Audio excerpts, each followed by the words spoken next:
We are live. We are live. This Yes, is very we are. exciting. Double Allison is double the fun. Oh, you hear me twice, huh? You bet. Let me switch my audio. Yes, the silverware one, Sandy. Dang it. Lindsay, I'm going to need you to do it. I'm not finding it. I'm going to change that to that. Now I can't hear Steve. And now I can turn up Chrome. I could keep, you know what I could? No, that's right. There's a reason I don't want to do that.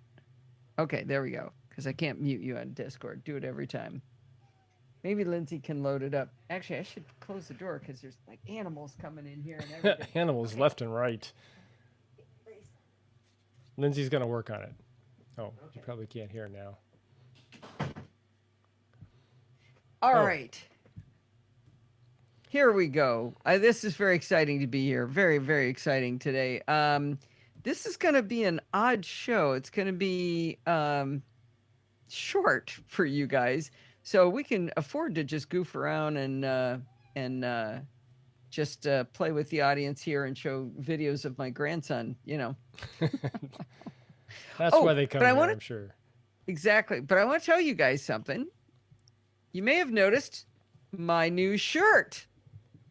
15-year pod feed shirt. Look at that. So here's the good news is we went to a company called Cotton Bureau to get this designed. And I chose Cotton Bureau because it's the same company that does the ATP shirts for the Accidental Tech podcast. And their shirt is one of my favorite shirts. So we ordered the same kind of shirts. It's hard to tell in this picture, but it's that heather kind of thing. You can have plain white if you want, and plain red and plain blue, but we have three of them, 3 different colors and of this heather kind of color. And Steve washed his white one and half the logo disappeared. So I'll go get it so they can see. You can look at them if you want at podfeed.com/shop, but I'm not sure I would suggest you actually buy them yet.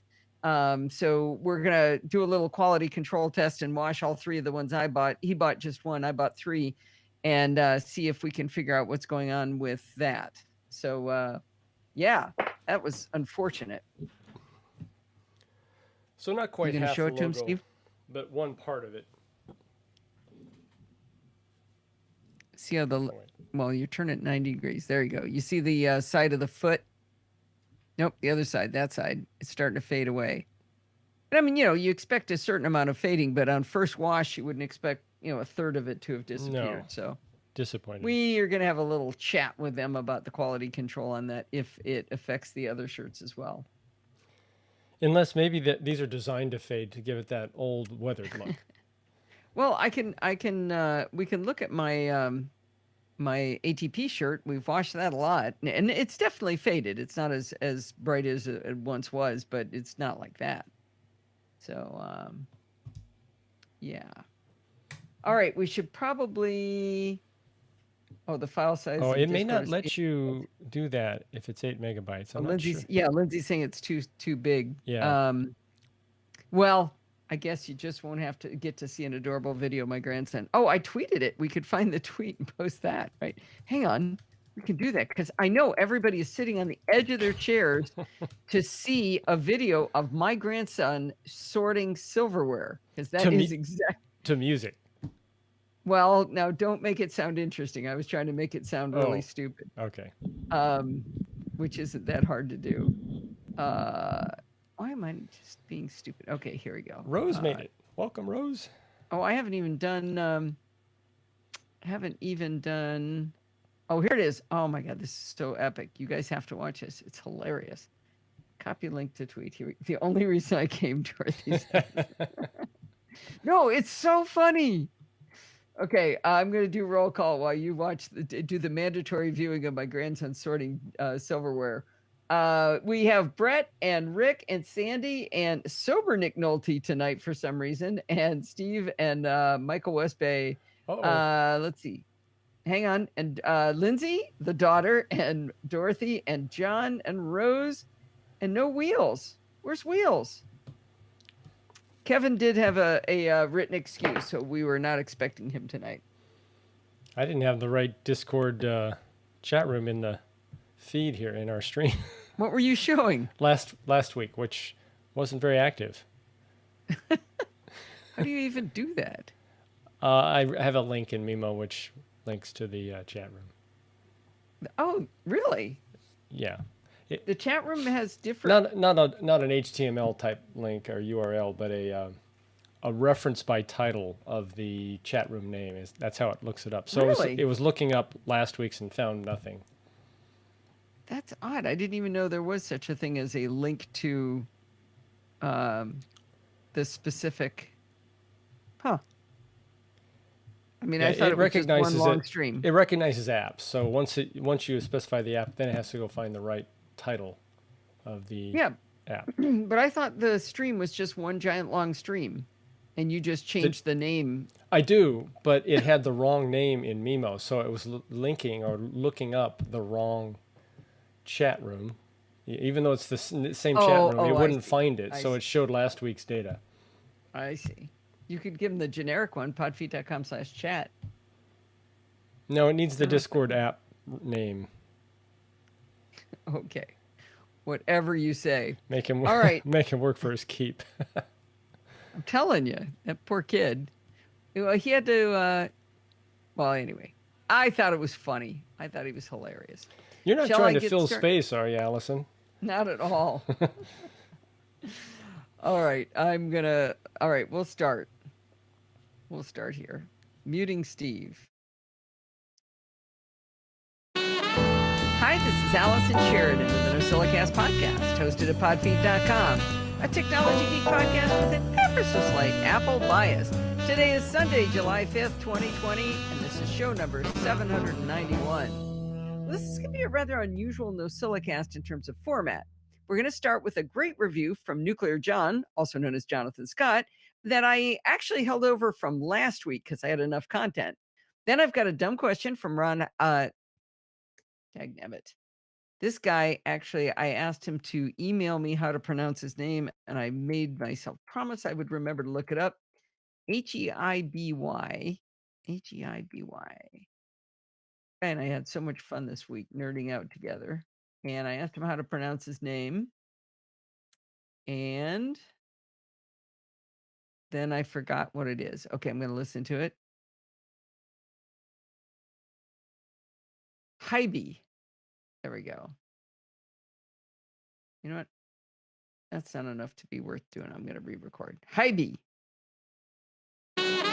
Hi, this is Allison Sheridan of the NosillaCast podcast, hosted at podfeet.com, a technology geek podcast with an ever so slight Apple bias. I can't believe I screwed up slight. Man, I could make this show long just by screwing up this much. Hi, this is Allison Sheridan of the NosillaCast podcast, hosted at podfeet.com, a technology geek podcast with an ever so slight Apple bias. Today is Sunday, July 5th, 2020. This is show number 791. Well, this is going to be a rather unusual NosillaCast in terms of the format. We're going to start with a great review from Nuclear John, also known as Jonathan Scott, that I actually held over from last week. Then I've got a dumb question from Ron Hybe that's pretty fun in a nerdy kind of way. So far, that's pretty normal. But the last 45 minutes of the show will be a conversation between me and Tom Merritt of the Daily Tech News Show. It probably could have been a standalone chit chat across the pond, but when we started recording, I didn't think we'd find that much meat on the bones of our topic. I thought it'd be like maybe 15, 20 minutes. Turned out to be 45 minutes long. Anyway, I explained in the conversation why I asked Tom on the show in detail, so I won't repeat it here, but it was really interesting debate, and I enjoyed learning via this conversation, so you'll find out about that in just a few minutes. Uh-oh, in a few minutes. That sounded like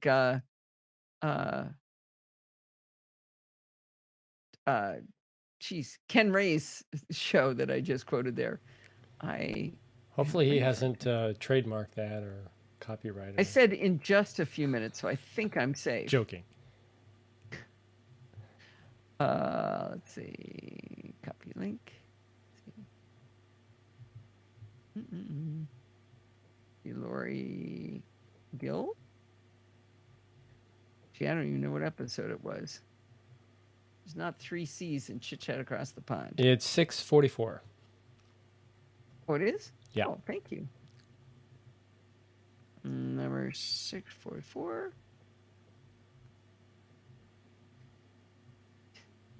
P.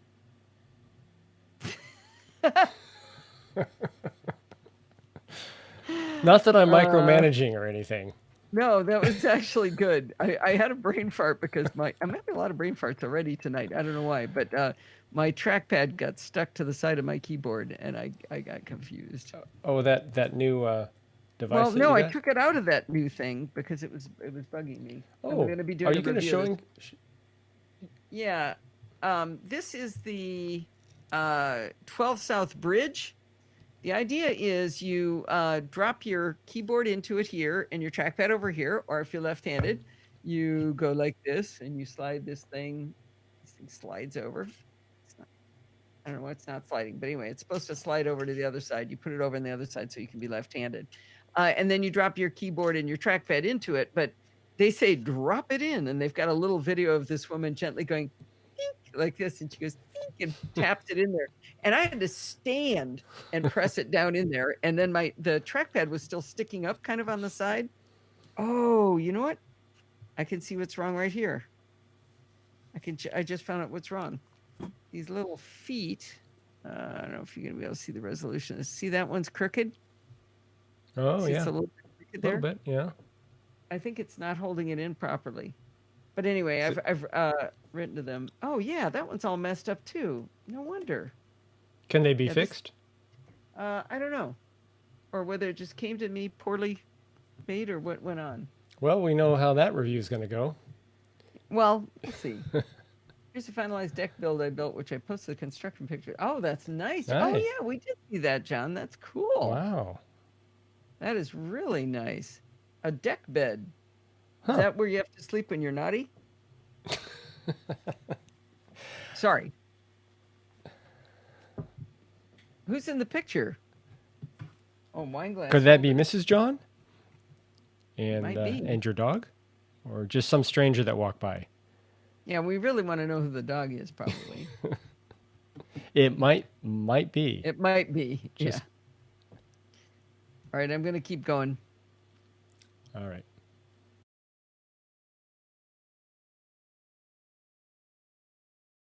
Now, in the real Chit Chat Across the Pond light, as promised, Lori Gill, managing editor of imore.com, is back to talk WWDC with me. Now, before you groan that you're exhausted by so much repetitive press about how awesome the show was, I'd like to try to convince you that we took a bit of a different angle. In Lori's previous appearance on WWDC, no, that's not right. In her previous appearance on Chit Chat, the words are wrong. What are you going to do? Because that's how you know she's reading. Oh, no. Well, oh, no, it did help. My app just started to hang up. All right, this is going to take forever. It's going to end up being a long show. Here we go. In the real Chit Chat Across the Pond light, as promised, Lori Gill, managing editor at imore.com, is back to talk WWDC with me.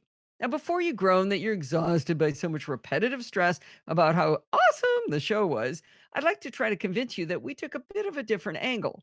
In Lori's previous appearance on Chit Chat, she said something that really stuck with me. She said that she loves WWDC because of all the new software that makes everything new again. You don't have to spend any money to have all of your devices feel new.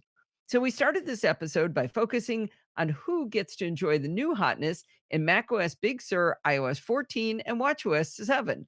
But by who, I mean like what devices get to play. And it's a lot of devices get to play with the new toys. Then we spend some time breaking down the differences between Rosetta 2 and Universal, both of which will help our older hardware and our older software get to play in the new operating systems. It's easy to get confused between the technologies, at least for me, and Lori clarifies that for us. Lori also wrote a great article on all of the new accessibility features in the operating systems, so we spent a bunch of time letting her teach us about those tools. She emphasized that most of us can take advantage of these increases in accessibility, so it's definitely fun for everyone. We spent some time talking about how to file a radar and what is a radar, and then she explained a bunch about the new recovery mode options coming with Apple Silicon. Now, I don't think most of those topics were actually really covered that much in some of the mainstream podcasts. Anyway, I think we managed to make it mostly different information that was covered before we got together, and I enjoyed the heck out of sharing the joy with my new friend Lori. You can subscribe to Chit Chat Across the Pond Light in your podcatcher of choice, or listen along at podfeet.com and read the links to the great iMore articles. All right. Is Nuclear John here tonight? I looked and I didn't see him. Let me do another check. Yeah, I don't think he is, unfortunately. So Lindsay said it was the deck bed is in wine glass built in wine There's glass wine holders. glass built in wine glass holders. She forgot the dash. Oh, built in. Built and in. I was thinking built out of. Yeah. And Lindsay, I think Nolan would like to build you one of those, or maybe Terry. Yes. All right. Now I do need to do. Oh boy, that was loud. Yeah, was that great? Yeah, she's. Jeez. I think since we've been gone, she wants a little more affection. Attention. Yeah. Yeah, that was really loud. Okay. There we go. Actually, I don't think I will play all of this, Steve. Okay. I mean, if he's here, I will, but probably not. This Nuclear John's. Yeah, where is everybody tonight? Holiday weekend. Yeah, I can understand that. Got the hardcore listeners here. You bet. Do Sienna and Forbes miss me yet, Linz? All right, here goes. Okay, as promised, we've got a review from Nuclear John, and he asked me to read this little note to you before you listen to his review. This review was written and recorded before WWDC 2020 and the release of the iOS 14 and watchOS 7 developer betas. One of the fancy new features of iOS 14 and watchOS 7 is a new notification on your iPhone when your Apple Watch is fully charged. People are assuming this is because Apple added native sleep tracking in these releases, and they knew you would have to charge your watch during the day sometime. You want to be notified when your watch is charged. If you want to learn more about this feature, Mac Rumors has a good overall view of the new additions to the Apple operating systems. Okay, now we can listen to his review, and when you hear his review, it will be obvious why he wanted me to read that to you. Oh, I wasn't recording. Just a second here. That whole time? No, just the last part. Okay, here we go. Let me finish recording that. I hit stop. Okay, now let's jump to John's review, and I think it'll be obvious why he wanted you to hear that little preamble before his review. Does he introduce himself as John or Jonathan? If it's Jonathan, I'm going to fix that. Before his review. Good morning, Allison and NosillaCastaways. This is Jonathan back with another. Jonathan. Okay, record that again. I love his voice.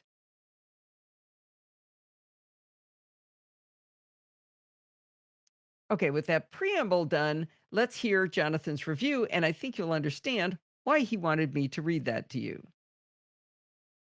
Forbes likes hearing his name this much on the show. Forbes. Hey, if you're really lucky, we'll play for you a video. He told a great joke today. The peanut butter joke? No. And why he wanted me to read that to you. Good morning, Allison and NosillaCastaways. This is Jonathan back with another review. All right. It's called Juice Watch. You are going to play it, right? No, do you listen to the things that I say? No. Well, I'll give him the link anyway. Okay. Don't subject the castaways to that joke. Right. This is going to be short. Especially at the low price of free. Though if you get use out of the app and can afford it, I'm sure the developer would appreciate a few dollars thrown their way. Thank you so much, Jonathan. That is really cool. And I think this is one of those cases of where maybe the app is sort of Sherlocked, except Sherlocked in a good way, where there's so many more features in Juice Watch than the plain features that you're going to get with iOS 14 and watchOS 7. So I think the review is still relevant. And thank you so much for sending that in. All right. Dumb question corner. This one turned out to be funny in the end. I went through this elaborate explanation for this guy, and at the end, it turns out he knew everything I was trying to tell him. But hey, should have been more articulate in his question. Will you be playing this one? I will be recording this one. Oh, so we might even hear this one. It's not like you listen. What do you care? Well, I do listen when it's live. No, you don't. When it's live, I do. No, you don't. Sometimes. You're always saying. Well, unless I'm doing something blah, else. Blah, blah. Mm-hmm. All right. We need some dumb question corner music here, too. Which is in that list, we learned. It is. I can't believe you just heard that for the first time, because it's been there for quite a while. I've heard it many times. Okay. No, but I told you about it being in the sidebar.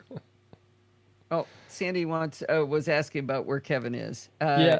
I think he got a whole pass. An excuse, right? He's got a good excuse, but he will be joining us next week. Good deal. All right.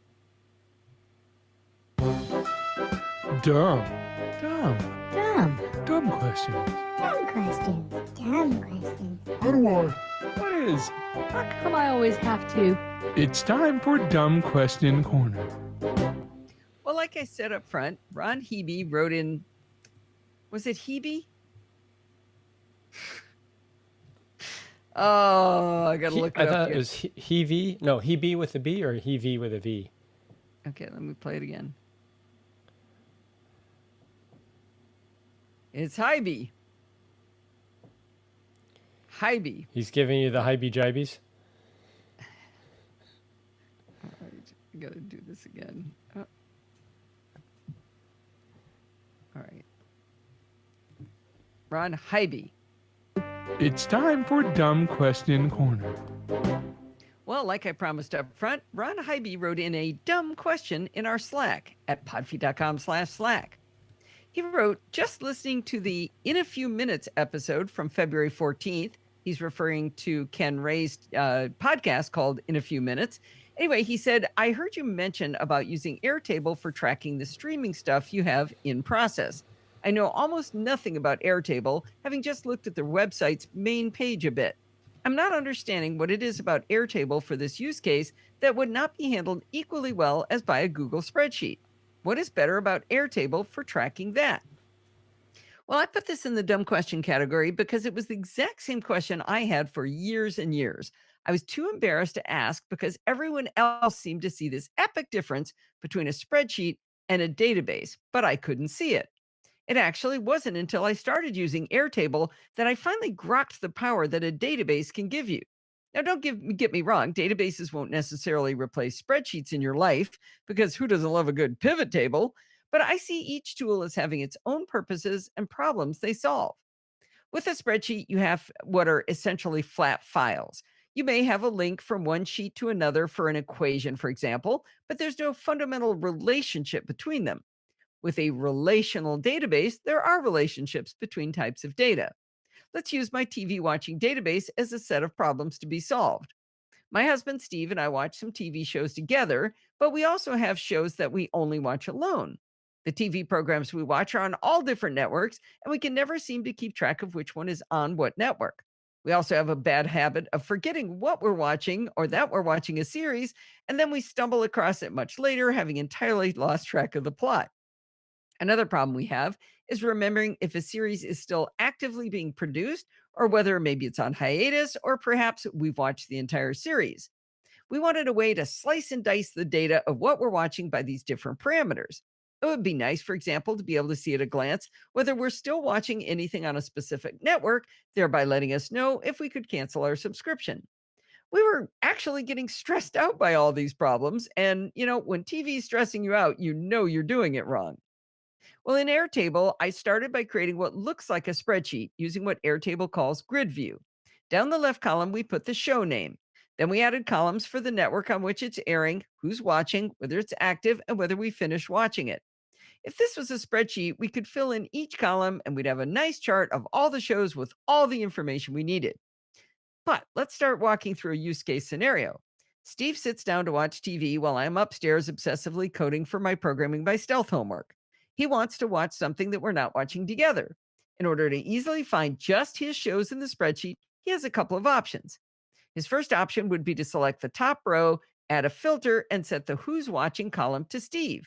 Then he could filter out the shows that are designated as finished. This would work perfectly for him. But when I opened the spreadsheet and all of my data would be missing, I'd have to change the filters to make it look the way I wanted it, thereby messing it up for him. Alternatively, he could sort by who's watching. My stuff would be at the top alphabetically and his below that. However, when a show was completed, it would still be sitting in that list, and the list would get longer and longer. We'd have to copy the row for that program to another sheet called finished. And yes, of course, we want to keep tracking what we finished because it would be just like us to start up a program thinking we hadn't seen it yet, only to start going, wait, this seems familiar. And what if later we added a column to the spreadsheet, say for genres, such as sci fi versus romantic comedy? Each of us could start with the mood we're in for a show.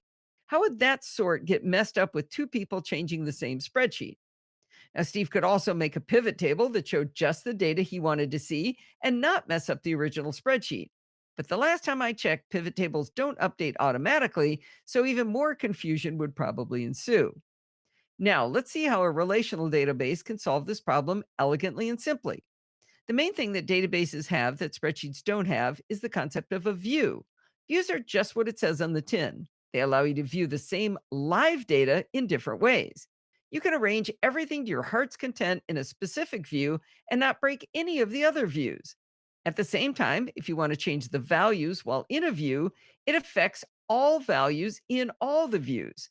In our example, if you mark a program as finished when you're in one view, that program will be shown as finished in all views. In our TV watching example, I was able to create a view called Steve, one called Allison, and one called both. In Steve's view, it only presents the TV shows he's currently watching that are active, and of course, mine presents the active shows I'm watching. But there's even more benefit. Steve loves nothing more than adding more columns to a spreadsheet. I mean, it's like he's crazy about it, just keeps adding all these columns. And I like to keep more to a minimalist, the least number of columns I can have. In the Steve active view, he can include the network, the season number, the episode number, the total number of episodes, and a notes column of where he heard about it. But in my view, I can simply have the network, the column for who's watching, and the notes column. We both have a view with exactly what we care about and nothing more, and yet neither of us is messing up the other's view. We can even sort the columns at will without bothering the other person. There is peace in our land. Another thing that I like about Airtable is that the columns don't just contain words, numbers, or calculations. I chose a simple checkbox for the finished column, so there's no need to type in yes or no. We set up a rule in the views we care about that says to only show programs where the finished checkbox is not selected.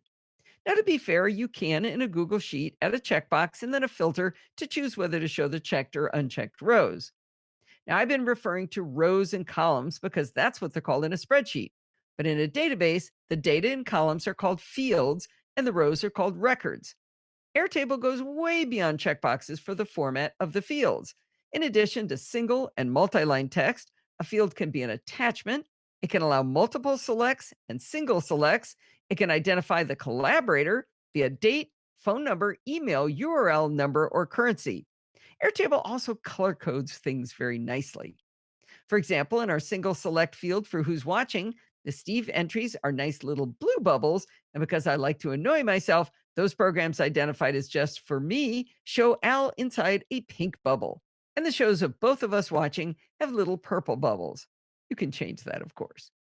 Since Steve and I were both raised on spreadsheets, we tend to have our views always in the grid format. But if you're a little more adventurous, Airtable includes a gallery view, which shows you a little card for each entry. It's playful and sometimes can trigger revelations about your data. This week, I was on our weekly video call with some friends, and we got to talking about TV shows that we're watching and networks we like. We got on the topic of Star Trek, as one does, and CBS All Access came up. One of our friends asked, "Why are you still paying for CBS All Access when Picard and Discovery aren't on right now?" I pulled up my trusty Airtable, put it in gallery view, set the filter to the on the network to CBS All Access. And to my dismay, I discovered that the only show that was active and we were still watching was Hogan's Heroes. I'm pretty sure I can do without that show for $10 a month. See how useful a database is because of the flexibility of the views? I canceled CBS All Access. Now, another popular view is called Kanban. That's Kanban. In Airtable, I added a Kanban view and set the field for the view to be who's watching. Instantly, I had three columns of little cards representing the records, one for both, one for Al, and one for Steve. Each of these columns is called a stack, and I can collapse them, and I can even create new stacks. I can change the stack sort to other fields, such as network, and all columns instantly resort themselves.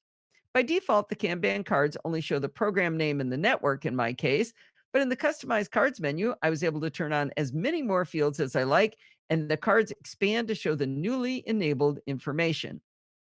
I have another example of how a database can be more useful than a simple flat spreadsheet. When Steve and I go to trade shows, every person we interview gives us a business card. Each night, we go back to the hotel and I transcribe all of the information from the cards into a spreadsheet and add information about the product and any information that will help trigger our memory of why we talked to each person. As Steve works on his video production after we get home, he expands this spreadsheet to, I think it's about 348 columns of information that he needs to track. All right, maybe 348 is a bit of an exaggeration, but it's way more than I want to see. I care about maybe 4 columns total, and I have to scroll left and right like crazy to get to those columns that I need. I can't reorder the columns or it messes him up, and I can't hide them for the same reason. With an Airtable, I could have the view I want, and he could have the view he wants. Now, this is the same argument I use for why Airtable is the right tool for our TV watching solution, just on a grander scale. But for our trade show data, there was one more thing I love about Airtable that made the business card transcription ever so much easier than using a spreadsheet. With Airtable, you can create a web form to be filled out that automatically populates the database. I created a form that had just the information I needed to transcribe from the business cards and nothing more using the fields we have in our Airtable. I could pop open the link to the web form and very quickly and efficiently enter just that information from the business cards. I could do it on my Mac, my iPhone, or my iPad. As I added each business card, It populated the full Airtable database, and none of Steve's precious fields were moved or modified in any way, and I didn't have to look at them. If you've got a database you want populated by other people, you can create this kind of web form and have anyone fill it in without giving them access to the database itself. They're just adding new information. Having this form changed the transcription task at trade shows from a slog and a chore to just slightly annoying. But more importantly, it allowed me to do the task much more quickly than working with a spreadsheet. Now, I sent this long, drawn out explanation I've just given you to Ron, and I asked him to verify that it made sense. And his response was really funny. Turns out he knows what a database is, and he knows why they're cool. He just didn't realize at first glance that Airtable was a database. But then Ron took things up a notch and just kind of took on the challenge, and he very creatively constructed a Google Sheet that successfully replicated much of what I use Airtable for with watching TV. You can view his spreadsheet in all its glory at a link in the show notes. Now, I still think Airtable is much better for this task, but it turns out you can use a hammer to turn a screw if you try hard enough.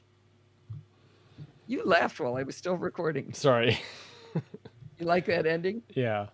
I didn't let him see that ending. Okay. Sandy asked, does the free version do everything you're talking about? Does it do I have never paid Airtable a dime. Everything I've done's been free. Do they even have a paid version? Yeah, they do. They do have okay. a paid version, and they have, I think it's on the number of collaborators or number of rows or the size of the data, something like that. Wow, because for TV watching, it's great. Yeah. Well, we haven't run us. into the limit on our CS interviews or anything like that. And that was much more complex. Yeah, Don had set it up. It's not that it can be used as a relational database. It is a relational database, Michael. What do I want to say? Oh, Don ran into the limit. He was using it to store, allow people to make requests for videos to be created for Screencasts Online. Mm-hmm. And I think it was the number of collaborators because he had too many people on staff that needed to touch it. Makes sense. And then it's a little more business focused, so a pay model works better. Yeah, he is using it for business, but $10 a month, that's not bad. I mean, I like this enough. I would pay them $10 a month. I could see I could make a web form and people could tell us what shows to watch. Yeah, 1,200. So for free, 1,200 records per base. That's per database. 2 gigabytes of attachments. Wow. 2 weeks of revision and snapshot history. That's pretty good. Still $10 a month. That is nothing for what I get out of it. What you were listing is the free version.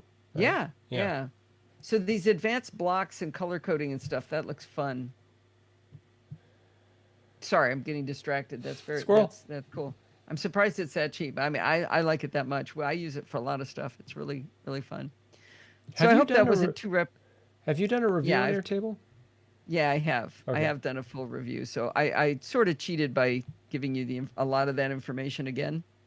Did you do a screencast on it or just your own? No, Don did. That's how I found out about it. Oh, it wasn't. Wait. Don McAllister did a screencast on Screencast Online about Airtable. Don also set up Airtable to use for his podcast for the contributors to have a way of looking at the the things people wanted to see. People sent him ideas saying, "Hey, could you have somebody do Affinity Photo or whatever?" Right. And so he tried doing it in there, but we got bigger than what he could do for free, and he bailed. I guess he didn't get the value out of it. So he did a screencast. You did a review, but not a screencast review. Correct. Got it. So some of that you might have heard me talk about before. That's good to be reminded. Yeah, and it was he did ask the question. I thought it was funny when it turned out he knew what a database was, but because I spent all this time. Anyway, all right, I'm going to mute Steve here. Christopher Ryan has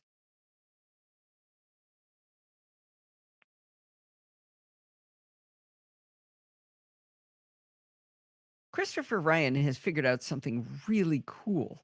If you're already a patron of the Podfeed podcast, did you know that you can increase your pledge? Yes, it's true. He figured it out. Christopher actually doubled his pledge to help support the shows through Patreon. This meant a lot to me because it shows that he's continuing to get value from the shows and is willing to recognize that value with his hard-earned money. Now, I know everyone can't afford to do this, and I really, truly don't want anybody to feel guilty if they can't. But it doesn't take a lot of you to make a pledge to help defray the costs of the show. I think Christopher is a gentleman of astoundingly good taste to have done this. If you'd like to help support the show by becoming a Patreon or increasing your pledge, just go to podfeet.com/Patreon and choose an amount that works for you. All right. Yeah, I could Where's play Frank when you need him? I could play his latest pledge break that I didn't end up playing. I didn't even understand it. It had a siren that went on for a really long time. You never did play that one? No. Oh, wait. Yeah, no, I think I just jumped right to this. I mean, I could have done some show notes, but you would only get my perspective if I did show notes. Oh, you could have made it a chit chat. I hope this is the right one. I could have made a chit chat, but then I would have had 2 chit chats and I would have had to work on the holidays, so I didn't. Ah. Let me check something. Sure. Oh, I do have something really good to play for you guys. Are you ready? Here we go. This is exciting. Get ready. This is really fun. Plank.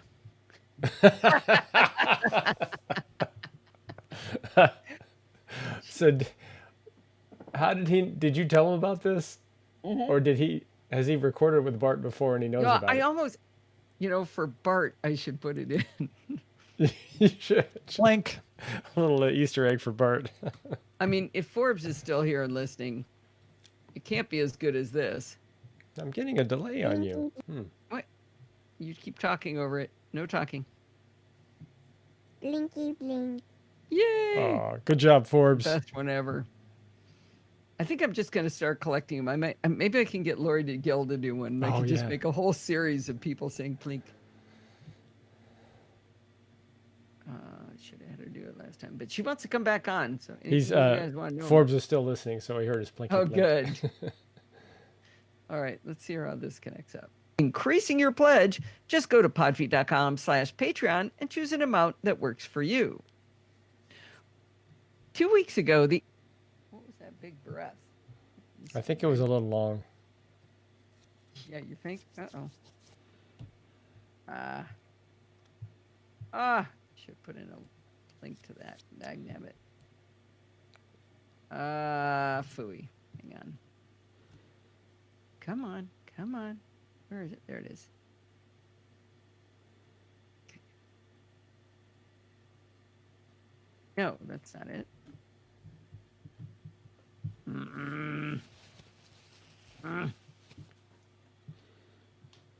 Oh, that's not it. I didn't mark where Tom was. There we go.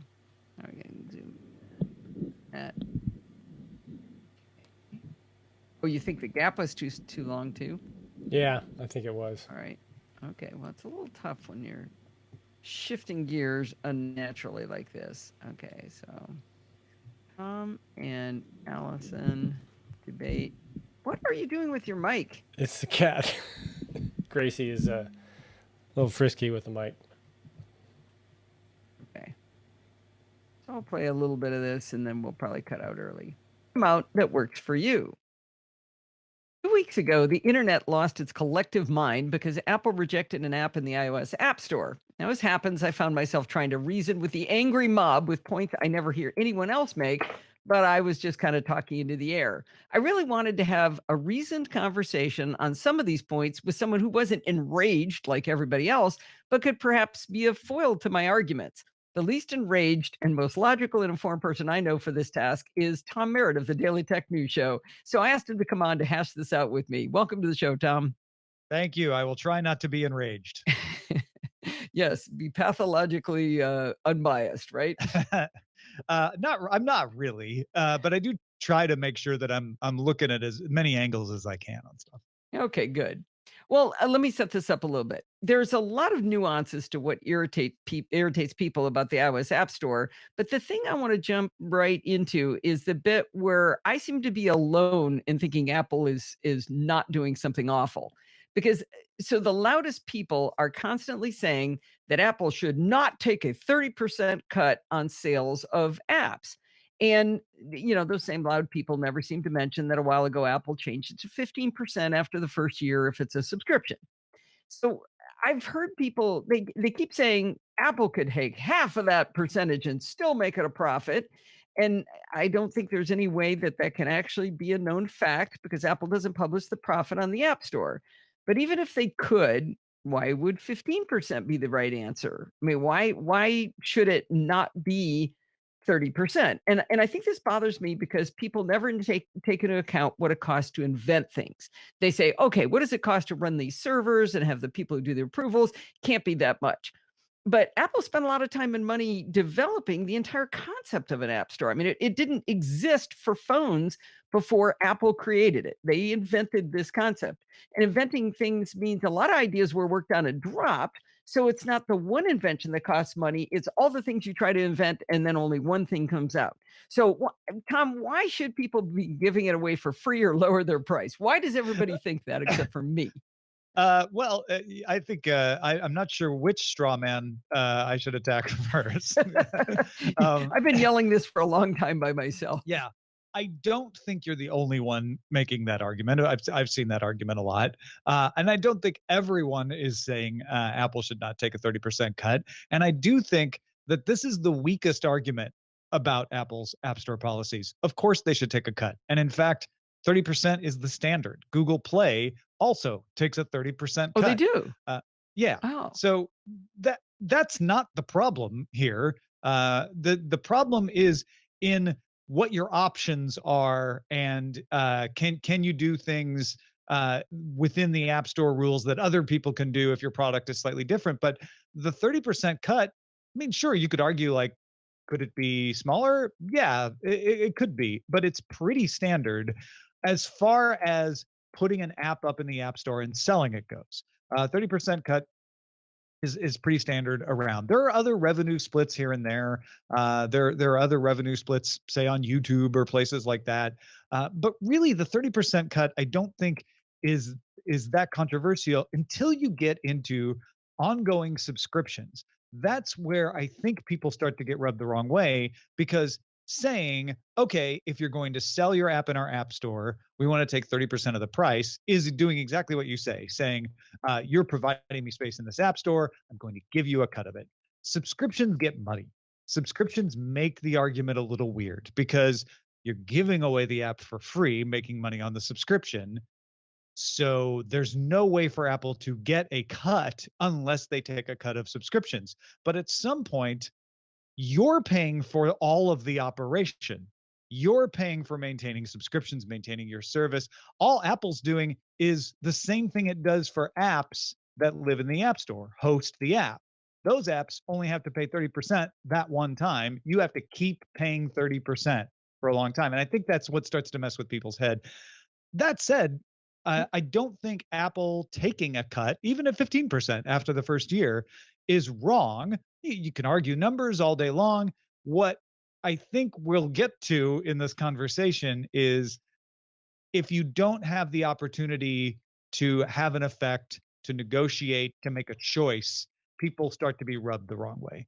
And we'll get to that later on of like, well, don't you have a choice? Yes, you do. But what those choices are can make people feel like they don't have a choice, even though they do. So let me ask you one thing about you said that with a subscription, you're doing all of the work, but if you can use Apple's payment method for the subscription, I'm paying for CBS All Access. In fact, I found out I was paying for it twice.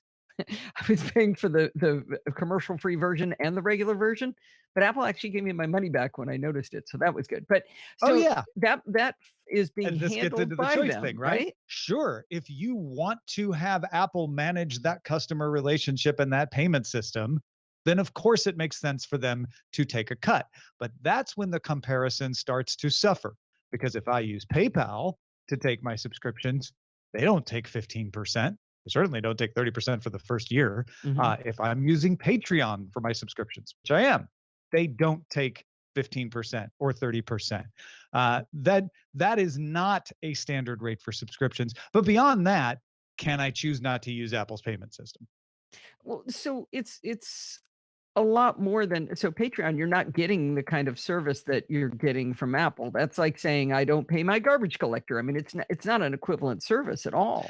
It is and it isn't. I mean, it's a Patreon website, you gives me post a your whole lot stuff. of things that I don't get from Apple as far as customer relationship management. True. You don't get a CRM from Apple Pay. Right. But yeah, also you don't get some of the other advantages to Apple Pay. Although honestly, I'm not even sure as far as subscriptions go what those are. Well, I didn't mean comparing it to Apple Pay. I'm saying comparing it to the App Store. But again, we're talking about the subscription part, not the hosting my app part. Well, so you want one part and not to pay for it, and they're two different products, and of course you should pay for both of them, but they're both priced the same. And I think that's what starts to rub people the wrong way is like, wait a minute, a subscription service that you're providing doesn't even give me a CRM, and I have to pay 30% on an ongoing basis. And okay. I'm going to stop us there. And I bet now I'm not jumping or pausing. Am I right, Steve?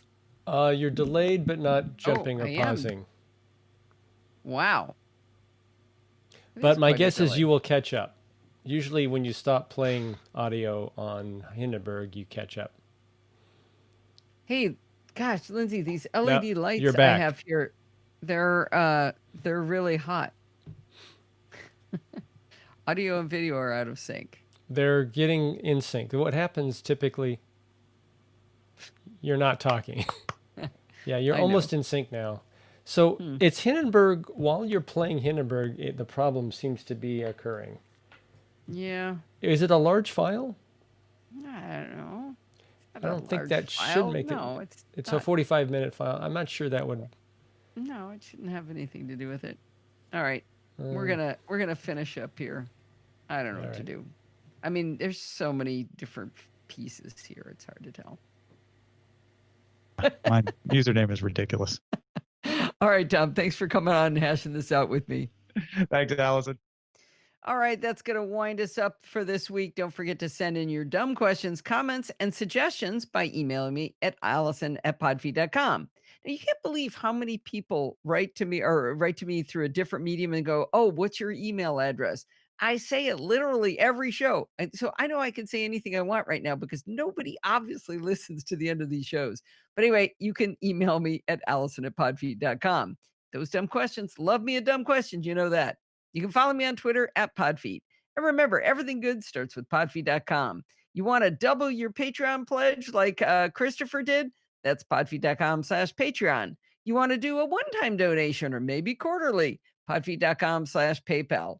You want to join the conversation? The best place for that is on our Slack at podfeed.com/Slack, where Ron posted his dumb question. Or you can find us over on Facebook at podfeed.com/Facebook. And if you want to join in the fun of the live show, head on over to podfeed.com/live on Sunday nights at 5 p.m. Pacific time and join the friendly and enthusiastic NosillaCastaways. Thanks for listening and stay subscribed. Okay, now was his name Christopher? You say it was. I did it off the top of my head. It was Christopher. Woohoo! She pulls it in. Nailed it. Ooh. All right. Once in a blue moon. Lights are a little bright. I don't think you need all that light. Yeah, they're it's getting warm. It's jumping and you're not playing, so. Internet, Mimo. I'm not seeing. NosillaCast. Not seeing a lot of activity. I'm not seeing any internet problems. The stream itself is fine.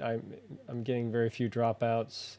It seems to me, Mimo and the way it's picking up your Mimo call. Okay. All right. Whatever. I'm going to let class go out early. Thank you, Michael, saying he said great show and he's looking forward to hearing the whole thing. Yeah, conversation with Tom was a lot of fun.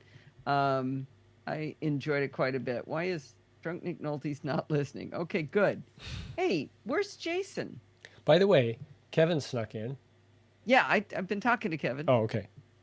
But where's Jason? I saw the memes going by, and I thought it was Jason, but it looks like No, Marty's been doing the memes. Marty's been taking over the Yeah. roles. You know, we've got responsibilities here. We'll have to check in on Jason, find out why he wasn't here. Yeah. All right. Thank you, everybody, for coming. This was great. I had a good time. Goodbye, Lindsay. Mwah. Bye, Rose. Mwah. Bye, Forbes. Bye. Steve, say bye, Forbes. Goodbye, Forbes. You've been a good boy. Night, Gracie.